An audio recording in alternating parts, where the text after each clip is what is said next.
Hey, welcome back to week 3 of our study through the book of Colossians. And last week, Dan talked to us a little bit about the gospel and how we should respond to that.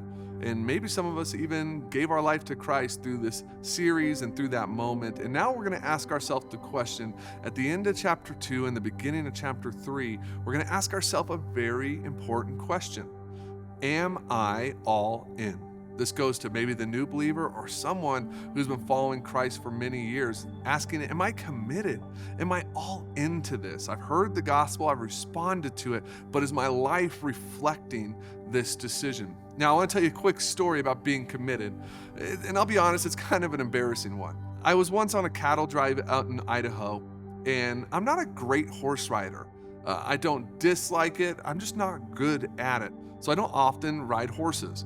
But when you're on a cattle drive, you got to do what you got to do. And I was given a horse, an easy to ride horse, and we went on this drive. And there was this part on this cattle drive that was very tree heavy. And it had some really treacherous terrain to get through. And as I was riding with some more experienced riders, they looked at me and they said, okay, for this next part, you gotta commit. You gotta go all in. You just gotta push through, because if you slow down, it's not gonna be good. And I was nervous. I'm already not a great rider. I'm already a little scared, and now I just gotta go for it. There's no turning back. So all these emotions are going through me at the same time. And I was watching person after person commit and go through this brush, and I got to my turn. The moment was coming. I'm feeling the pressure, feeling the anxiety, and I want to do it. I want to go all in, and I start with that intent. And I get going, but then I get nervous. I get a little scared. I can't see what's on the other side, and I slow down. Now, you might guess what happened next. Because I didn't listen and because I didn't commit, I was knocked right off that horse by a stray branch that took me off the horse and into the dirt. And I tell you that story because sometimes commitment can be hard. It can be difficult to be all in, to go for it with everything you have. Just like that, sometimes we can find ourselves starting to be committed, maybe being all in, and then find ourselves in the dirt.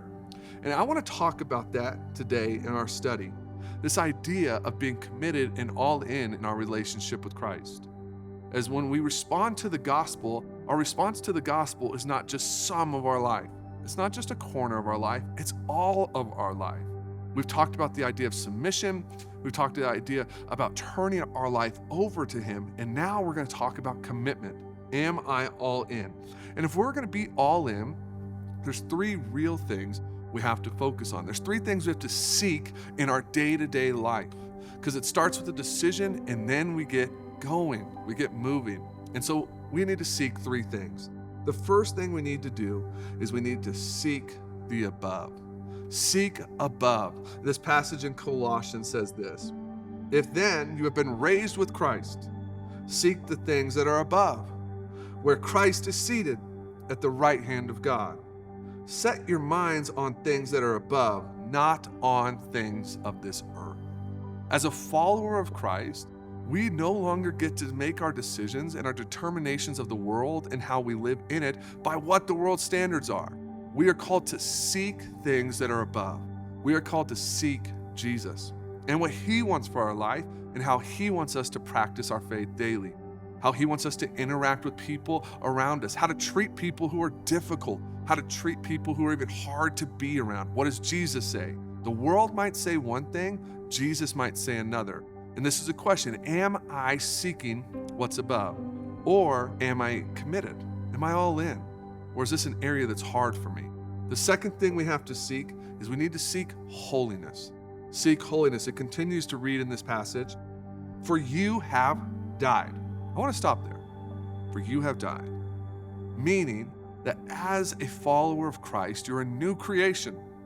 You're a new creation in Jesus. The old you has passed away and you are new in Him. That's amazing. Everything you've ever done, all the things you've done in your past, when you stepped into a relationship with Christ, you were created new. And so we are called from that moment to seek holiness. Holiness, the meaning of it at its core in biblical terms, means to live a life that's set apart, to not live a life that is in the norm. If you're a new creation, then you're a new creation that's set apart from the old. It continues to read this, and your life is hidden with Christ in God, meaning that your life is with Jesus.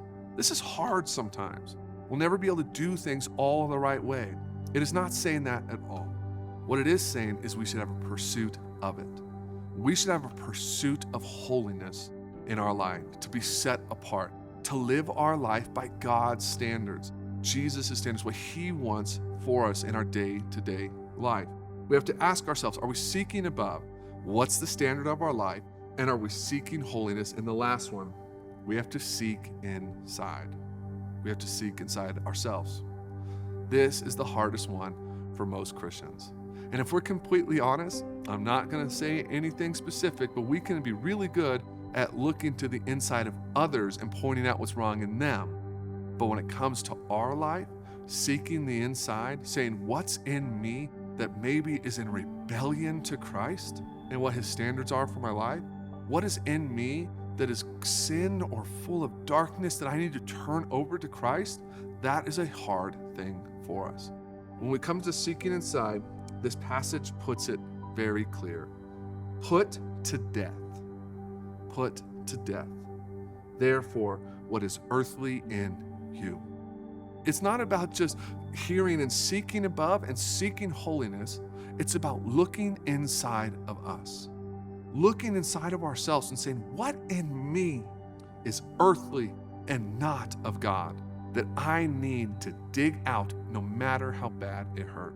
Scripture tells us that we cannot serve two masters. We can only submit our life to one master. As a Christ follower, Christ is our master.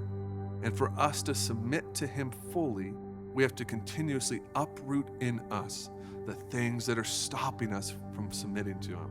There's a lot of things that can be inside of us that can stop us from being all in or committed to Christ. It can be impure things, thoughts. It can be relationships that don't honor God. It can be views and opinions. It can even be financial. That's why when it says you cannot serve two masters, this is why generosity is such a big deal. As we learn to let go of the things of this world, the more we learn to cling to Jesus. I want to be a follower that is submitted and following Christ as my master. And for me to do that, I have to loosen my grip on the things of this world. We say around here all the time, generosity changes the heart. That's what we mean. Because we want you to be fully, we want ourselves to be fully submitted to our Savior and our King, Jesus. And for us to do that, we have to let go of the things of this world and trust Him with the results. And knowing this, I hope it stirs in us some conversations through our discussion time as we watch this video to maybe look inside of ourselves and help our friends or colleagues, whoever we're with right now, to help them look inside each other and see, is there anything in us that we need to surrender to Christ? We're gonna watch a video right now of someone who's done that and has turned their life over to Christ. So let's do that now.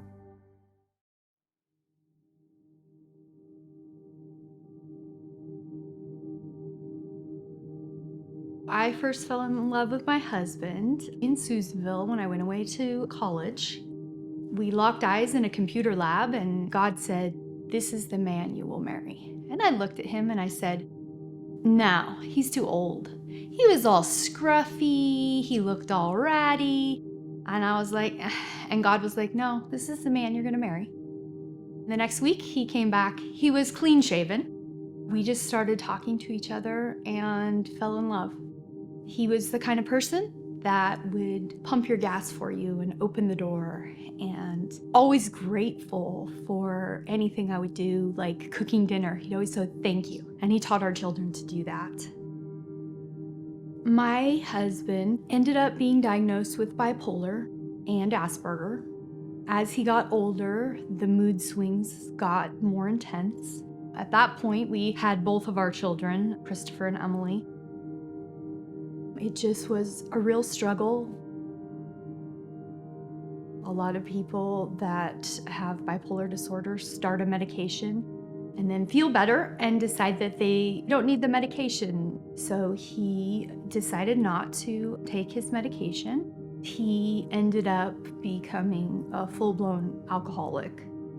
he decided that he was going to drink and drive on a Harley motorcycle and ended up hitting a telephone pole. They tried to revive him on the scene, and they were not able to.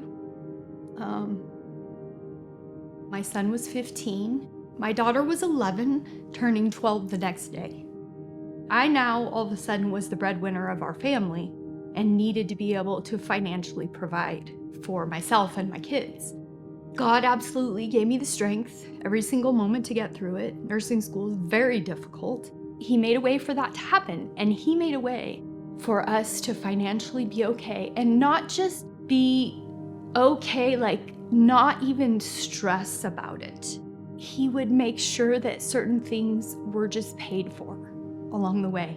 When you look in Malachi 3:10, and God talks about what he will do if you honor him and bring your tithe into the storehouse, he will bring you an overflowing abundance beyond what you can imagine.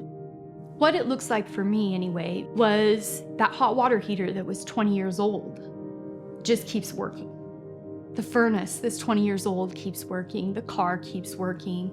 All of the things that could have broken down and could have destroyed us financially just kept working. God just made a way to be able to bless us and help me to be able to pay my tuition and get through school. I just can't even imagine living life without the safety net of knowing that God's got me in those ways.